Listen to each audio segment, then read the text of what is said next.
Assalamualaikum warahmatullahi wabarakatuh. Nama saya Mutiara Neva Mardianti, NIM 2001126005, jurusan Ilmu Administrasi Publik, Fakultas Ilmu Sosial dan Ilmu Politik, Universitas Riau Angkatan 2020.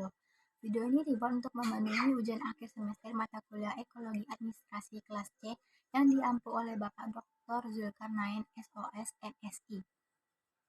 Baiklah, di sini saya akan menjawab 3 pertanyaan yang telah diberikan. Langsung saja ke pertanyaan yang pertama. Jelaskan keterkaitan antara ekologi dan administrasi. Ekologi adalah ilmu tentang rumah atau tempat tinggal makhluk.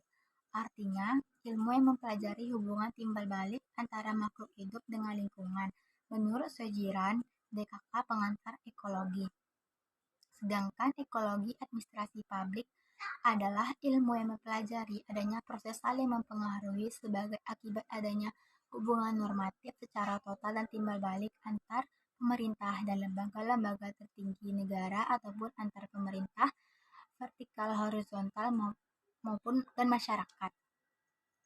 Lanjut ke pertanyaan yang kedua. Pengembangan ekonomi terkadang dilakukan dengan pemanfaatan sumber daya alam secara berlebihan atau eksploitasi yang mengakibatkan kerusakan lingkungan. Bagaimana strategi menyeimbangkan pembangunan ekonomi dan kelestarian lingkungan dalam perspektif pembangunan berkelanjutan?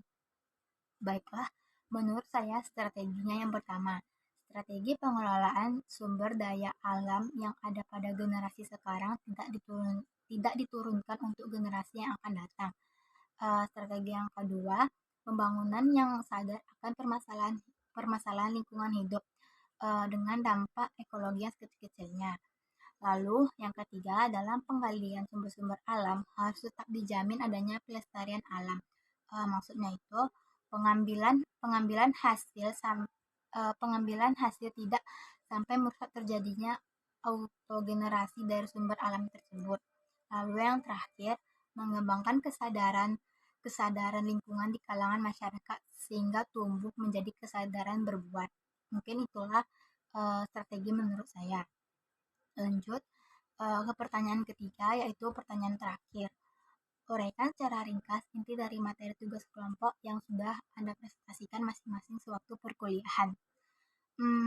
Baik, materi kelompok saya membahas pilar pembangunan lingkungan, tujuan 13, 14, dan 15.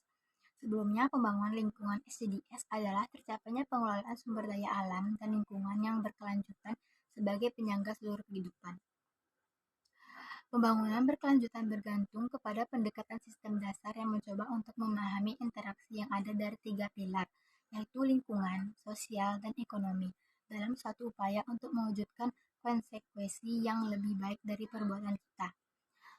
Lalu, apa intinya dari pembahasan materi itu? Yaitu tujuan ke-13, meningkatnya kesadaran akan mitigasi perubahan iklim. Berdasarkan lembar fakta SDGs Indonesia, data dan informasi bencana tahun 2016, sebanyak 2.139.124.000 orang menderita akibat bencana. Oleh karena itu, untuk mengurangi bencana yang diakibatkan oleh perubahan iklim, 33 dari 34 provinsi telah menyusun rencana aksi daerah penurunan emisi gas rumah kaca. Lalu tujuan 14 yaitu jumlah konservasi meningkat, pencemaran laut berkurang, dan kemudahan akses bagi nelayan, dan mengatasi dampak pengasamanan laut termasuk melalui kerjasama ilmiah yang lebih baik di semua tingkatan. Sedangkan tujuan 15 yaitu berkurangnya degradasi habitat bagi keanekaragaman hayati. Pada tahun 2020, menghentikan pengurunan, memulihkan lahan dan tanah kritis termasuk lahan yang terkena pengurunan, kekeringan, dan banjir, dan berusaha mencapai dunia yang bebas dari lahan terdegradasi.